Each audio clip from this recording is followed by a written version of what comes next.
Hi, welcome back to our study on the book of Esther. I hope that you were able to look at the previous presentation on chapter 1. And if not, you can find it on this YouTube channel. So just look for it under chapter 1. Today, we're going to look at chapter 2 of the book of Esther. And we are going to look at the events and things that happened in this chapter and talk about their relevance and the fact that these events played a very important part in the history of the Jewish people. I want to mention before we begin our study something about the insignificant events of our lives. We all live basically from day to day, ordinary routine lives. We get up every morning, excuse me, and we just begin our day and carry out the duties, responsibilities, and commitments of each day.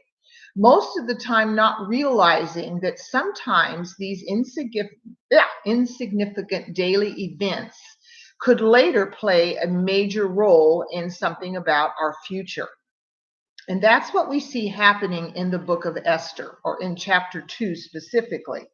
Things that happen that we really don't at the time realize how they're going to play a significant role later in our futures, and sometimes have a profound effect on the future events. We have 3 of those in chapter 2. Esther being taken to the palace among the other young virgins and women that are collected at that time to see if she might possibly be chosen to be queen. The second one is she does not reveal her ethnicity at this time per Mordecai's request that she keep the fact that she was Jewish secret. She does so. And we're going to see how that plays a significant role later. And thirdly, that Mordecai becomes aware of an assassination plot against the king. And the way that he handles this information, the things that he does when he becomes aware of it, also play a very significant role in his future as well as the future of the kingdom. So a lot of times we do not recognize the significance of events as we carry out our day-to-day activities and routines. But clearly, in chapter 2 of Esther, we see God working in the background, in his providential care that he has for these people. As I mentioned before, the name of God is mentioned nowhere in the book of Esther. But we definitely see his presence, we see his workings, we see his providence and his plan and purpose being carried out through these people. So I want us to be aware of that as we look at the events here, especially in chapter 2. I have worksheets prepared with questions and things to guide you through this study. And if you would like a copy of those, please let me know, and I will make sure that you get one. All right, let's begin by looking at the first 3 words in the chapter 2 here. After these things. A lot of times these kinds of words are used in scripture to kind of transition from one chapter to the next. But in this case, we have approximately a 4-year gap between the end of chapter 1 and the beginning of chapter 2 in the book of Esther. So a lot of things have transpired in the kingdom that we have to turn to secular history to learn about so that we can kind of connect and see how those events affect the things that are happening in chapter 2. First of all, as I said, it's been 4 years approximately since Queen Vashti was banished and removed from her position as queen. We learn in verse 1 that King Ahasuerus' wrath has subsided, and he remembers what Vashti had done, but he has no anger or wrath towards her at this point. So that has calmed down or gone away and dissipated, and he no longer has these feelings of wrath, which are going to affect his behavior, of course. The other thing that secular history tells us is that the king had just returned from a disastrous defeat against the country of Greece. He attempted to conquer that country, but unfortunately was unsuccessful. And as you know, when kings returned from a disastrous military defeat, It was very, very hard on him and the kingdom, because it then reveals a weakness or a vulnerability in his kingdom. And this could create some serious problems for him in his rule.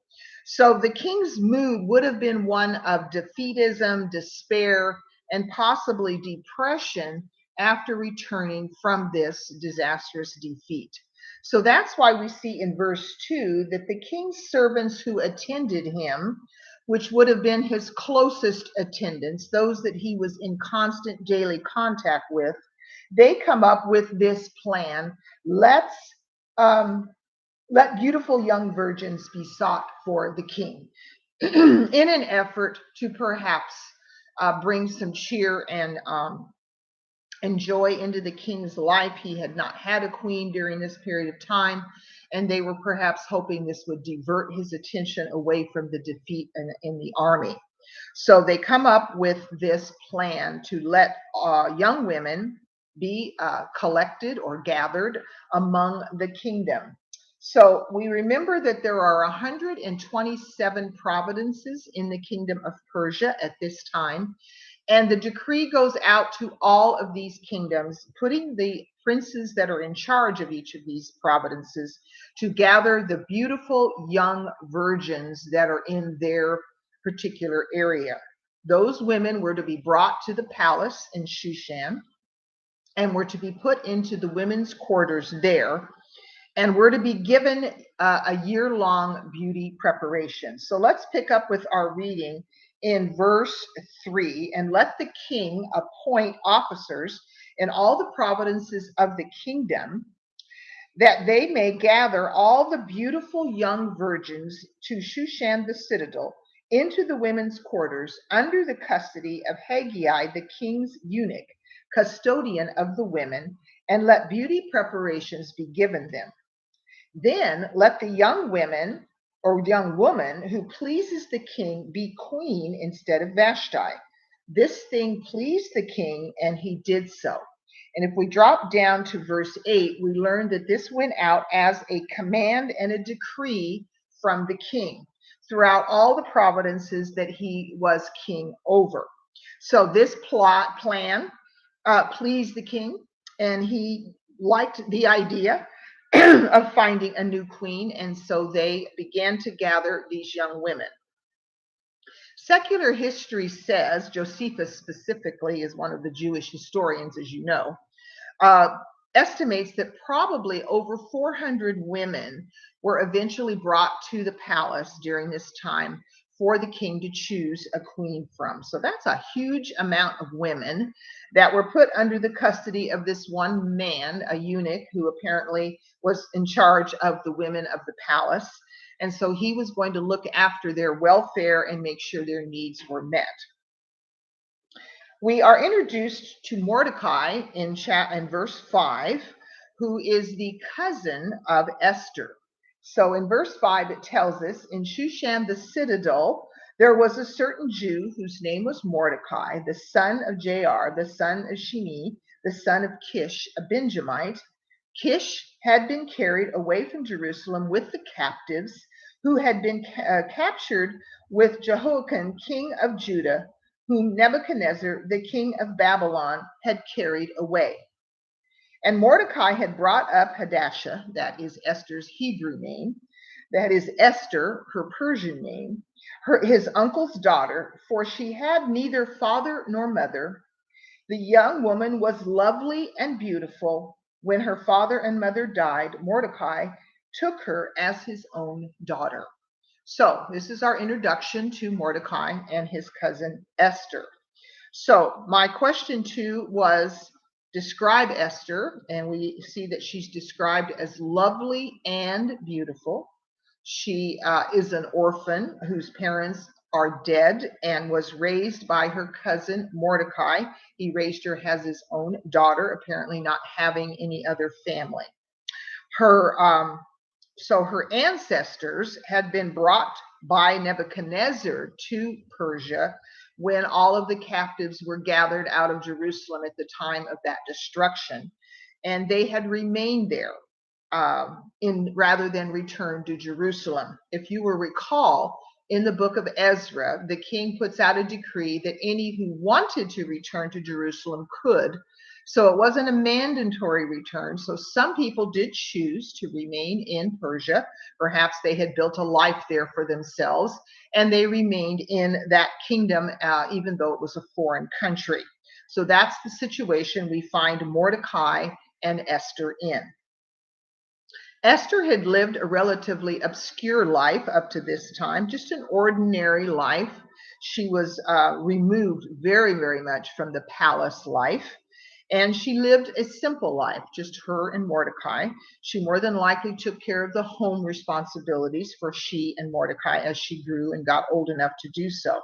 So she has no indication that she's even interested in being queen or living in the palace or any of those things when we first meet her.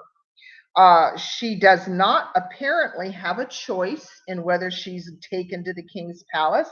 If we go to verse 8, it says, "So it was when the king's command and decree were heard, and many young women were gathered at Shushan the citadel under the custody of Haggai, that Esther also was taken to the king's palace into the care of Haggai, the custodian of the women." So those words "was taken" and the fact that it was a command and a decree by the king indicates that she more than likely did not have a choice in the matter, that she was told, "You must come."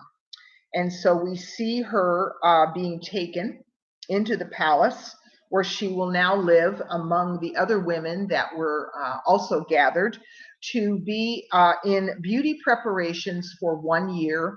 And then they would each in turn have their time with the king. All right, so we immediately see her effect on people in the palace when she arrives. We know that she's there without necessarily having a choice in the matter, but she handles it with dignity and humbleness. She does not demand things, she's not rebellious or angry. She takes the orders or instructions that she's given and follows them. She does whatever she's required to do. She uses kindness in her dealings with all, and she accepts the fact that this is where she is and this is what's going to happen. So she faces it with calmness and courage. At the time, of course, she had no idea that she would be chosen as queen. She's there among many, many other beautiful women. They're all beautiful, remember. They're all virgins. They're all the best of their families. So she doesn't know at this point that that's going to have any change in her destiny. So it says in verse 9, "Now the young woman, Esther, pleased him, Haggai, the custodian, and she obtained his favor.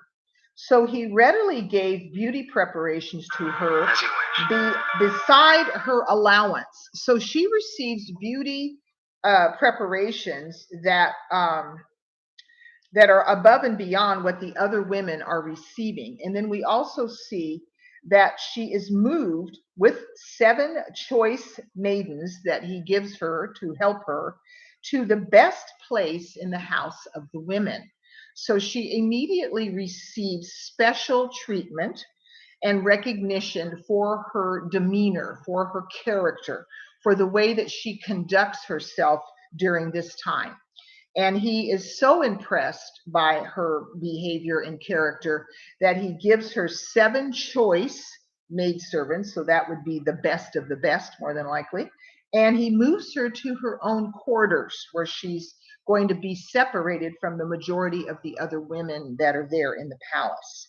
She's given beauty treatments or beauty preparations beside what was already given to all the other women. So she's given extra, you might say, or more. All right, so if this were you and I, and we were in this situation, we're in this environment with all these women who are working on their physical appearance, focusing primarily on physical appearance and outward, so on, how would we handle that? What would be our behavior? What would be our attitudes? Would we be able to maintain our dignity and our noble character? Or would we allow those things to perhaps influence us, where we become to think more highly of ourselves than we should because we have been deemed special, because we're receiving special treatment? We don't see any evidence of this in Esther's behavior. She continues to behave herself as she had from the beginning, as she was raised by her uncle. I'm sorry, her cousin, Mordecai. He raised her more than likely into the traditional Jewish way, which means she would have been in a submissive role as a woman, and she understood her role as a woman, and she has confidence in that. So she accepts what's happening to her, but does not allow it to influence her to the degree where it changes her conduct or her attitudes. In the palace area, with all of these women who are being given daily beauty treatments with their skin, their hair, their nails, in makeup, in clothing, in jewelry, in the art of seduction. Remember, all of these women were virgins and had never been with a man before, so they would need instruction in that area, learning how to be beguiling and to use their wiles to entice and attract the king. That's what the focus was on this training and this year-long preparation period. So there was more than likely some competitiveness among the women because each knew that they only had the one night to either be found in favor with the king or not, and that would decide their future fate. So there probably was a lot of backstabbing, perhaps competitive selfishness, looking to find a way to look better or to have the advantage over the other women that were there. Perhaps became demanding or very manipulative in their things that they wanted for themselves, rivalries, little attention to character building during this year-long preparation. The primary focus was on the physical appearance. But Esther's behavior remains unchanged. She continues to find favor in the sight of all that see her.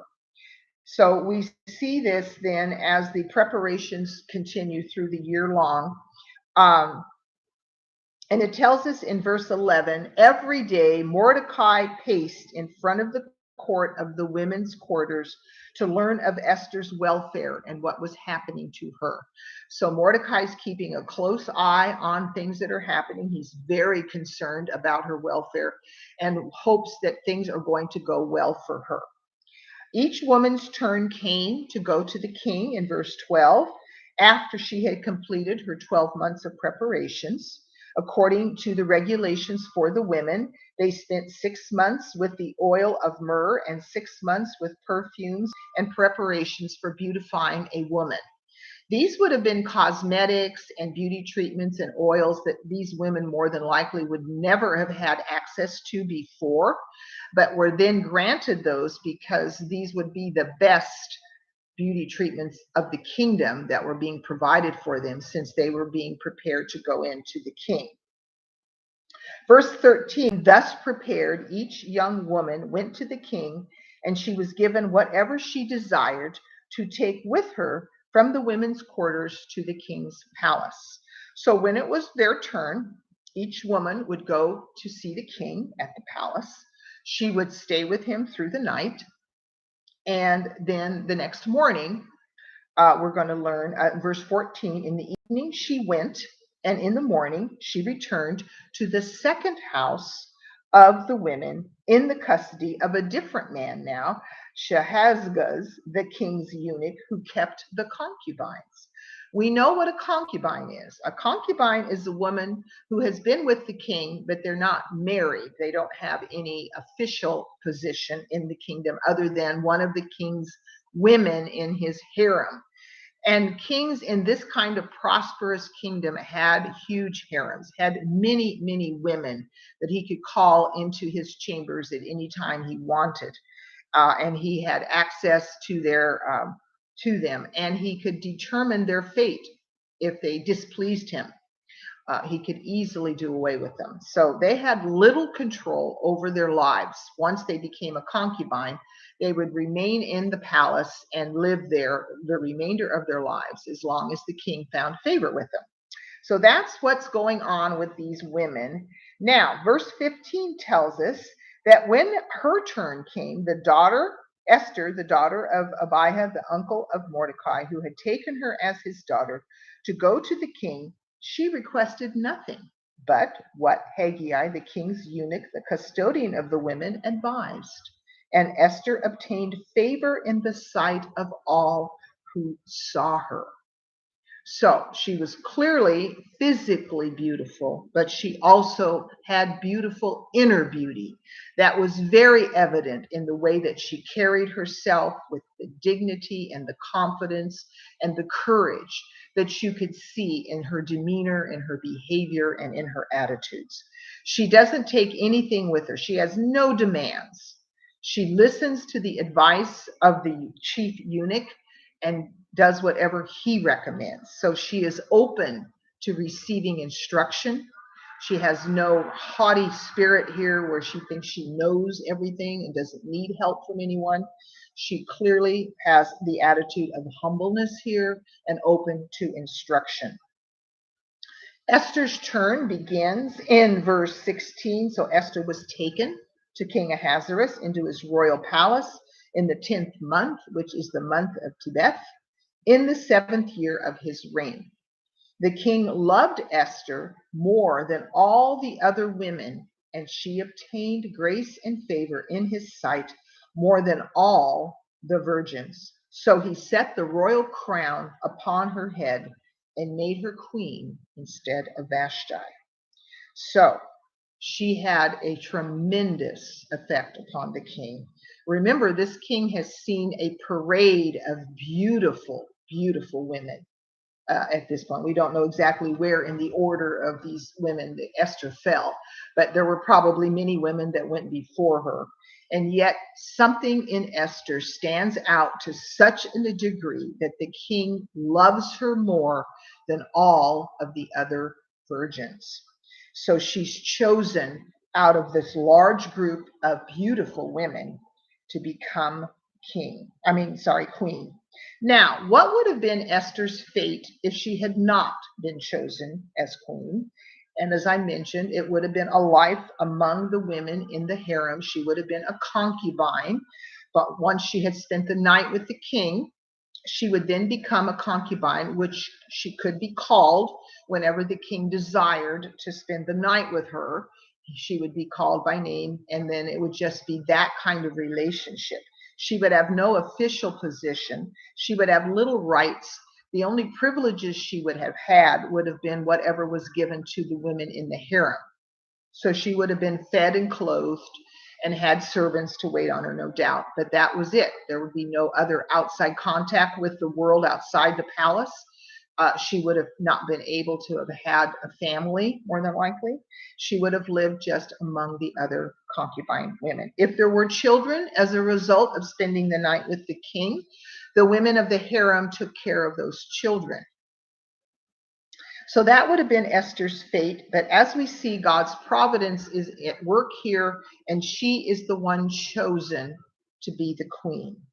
Again, more than likely reluctantly, and not something she would have sought out for herself, but this is what she accepts, seeing God's hand in what's happening, and she trusts in God's care of what's going to happen after that. She kept her focus on what was important. She did not allow all of the environment of those women and the beauty preparations and all that went on to influence her to the point where she lost her focus on what was truly important.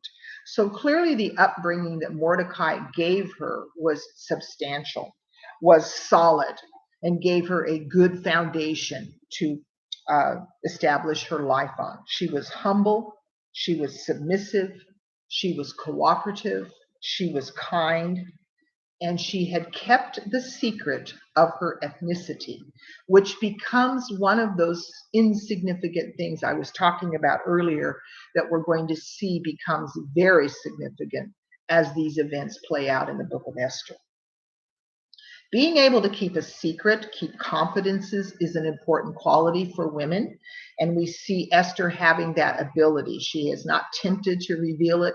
She doesn't try to use it in any way as a manipulative tool. She simply follows the instructions of Mordecai here when he told her not to reveal it.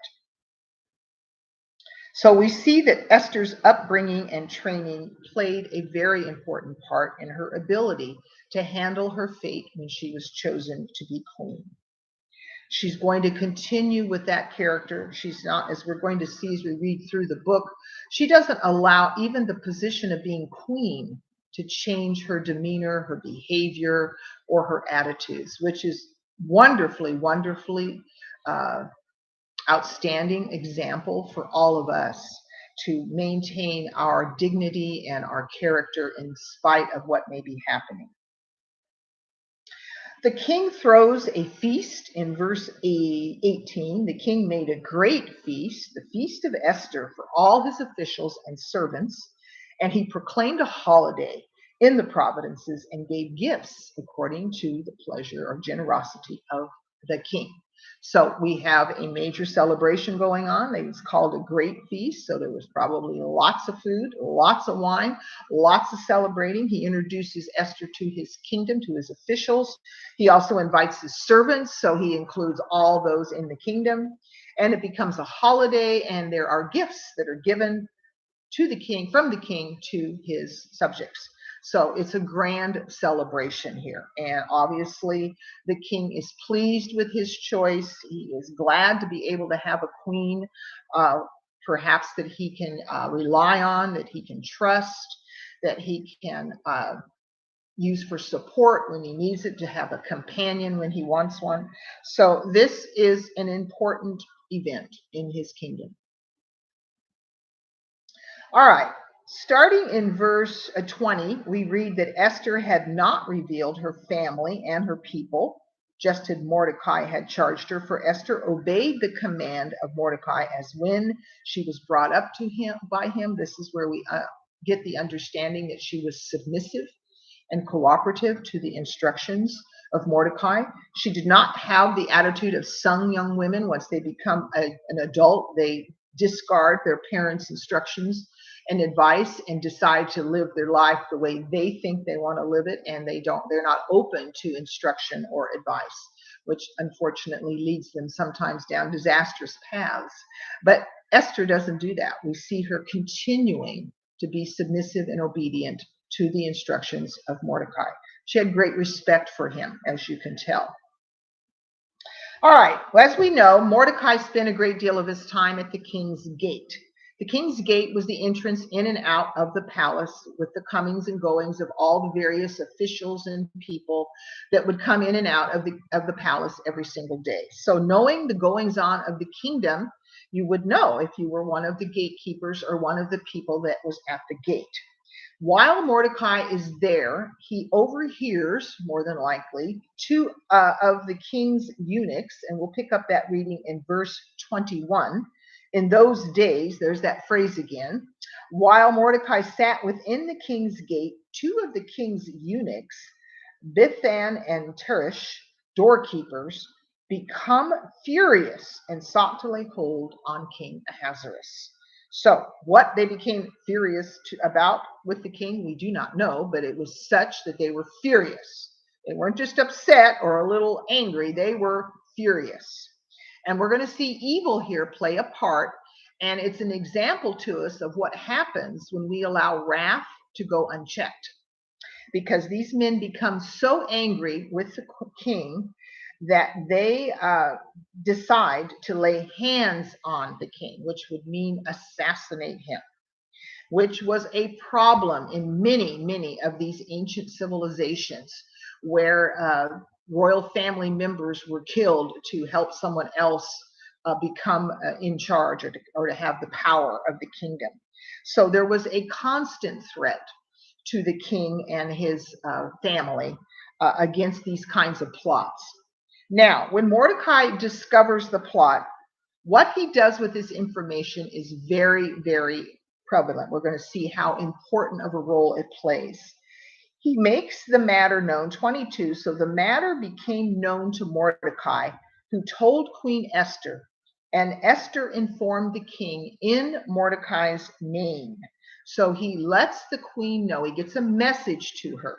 She's not allowed outside contact, remember, they remained inside the palace, away from the outside people that lived outside the palace. So he has to get a message to her, which he apparently was successful in doing. Queen Esther learns of this plot and she immediately informs the king, but does not take credit for this information, but rather credits Mordecai with getting the information to her. Now, the king has to make a decision about what to do. He has to decide, is this threat real? Am I in danger? And what do I need to do? Mordecai's motive here would have been not only to protect the king, but the queen as well. If there was an assassination attempt against the king, it could very well have included Esther. So he's looking out for her welfare, as we learned in verse 11, that he constantly kept watch over what was happening to Esther. So they make an inquiry in verse 23 into the matter. So there was an investigation, and it was confirmed that these men had indeed plotted against the king's life, probably talked about it, and they were overheard, or it became known somehow to other people. And when that was confirmed, both of these men were hung on the gallows being a way of execution that many of these ancient civilizations used for their capital punishment. The gallows could have included a hanging where you actually were hung with rope, or there was other ways and means where you were just sort of impaled on a stake and hung until you died. So execution was immediate. It was expedient. They didn't usually wait around very long once it was confirmed that the crime had been committed. And so these two men lose their lives because they allowed their anger to take them to the point where they were actually plotting to do evil against the king. Now, the last part of verse 22 is 23, is one of those other insignificant events that we're going to see play in a huge part in what happens later in the kingdom. So after the execution of these men, it was written in the book of the Chronicles in the presence of the king. This was an everyday occurrence in the kingdom. Someone had the responsibility of recording the events, the decisions, the commands, the decrees, the happenings of the kingdom in a book, which is called the Chronicles here, where it kept a record of all the things that were done in the kingdom. So we see this particular thing is recorded. It was significant. There was an assassination plot. It was discovered, the men were executed, and the king was saved. So Mordecai saves the life of the king here, and it is recorded in the book of the Chronicles of the king, along with many other daily happenings in the kingdom. So at the time, it doesn't seem that important. It just, because a lot of things were recorded in the Chronicles. It was someone's job who was at the elbow, more or less, of the king, and he wrote down everything that had happened, all the things that were said and done. So this becomes a part of their permanent record about the assassination plot and the fact that Mordecai was the one that brought the information to the king. We will see later, when this book of records is read later by the king, that it makes a significant change in the life of Mordecai. At the time, all that Mordecai was doing here was looking out for the welfare of his beloved cousin Esther and possibly the state of the kingdom, because the death of a king would have brought a lot of changes into the kingdom that they would have had to have dealt with. So he doesn't understand at this point that it's going to mean anything different to him or change his life in any way. We are like that as well. We have things that happen in our lives every single day that we take in stride as just things that happen in life. And we don't understand until much later the significance of those events. So we need to trust in God Trust in his plan and purpose, even though we do not understand it many times or can see its significance in the future. But if we are open to following the will of God and allowing him to use us in his plans and purposes, we can make a significant contribution to the work of the Lord. Esther does that. She accepts her fate. She becomes queen. She takes on that responsibility with courage and dignity, not really understanding at the beginning what a really important role she's going to play in the salvation of her people. She has no idea at this point that that's going to actually be the result of God's plan and purpose. As I said earlier, we see the providence of God working all through the book of Esther, even though his name is not recorded. All right, that takes us to the end then of chapter 2 of the book of Esther.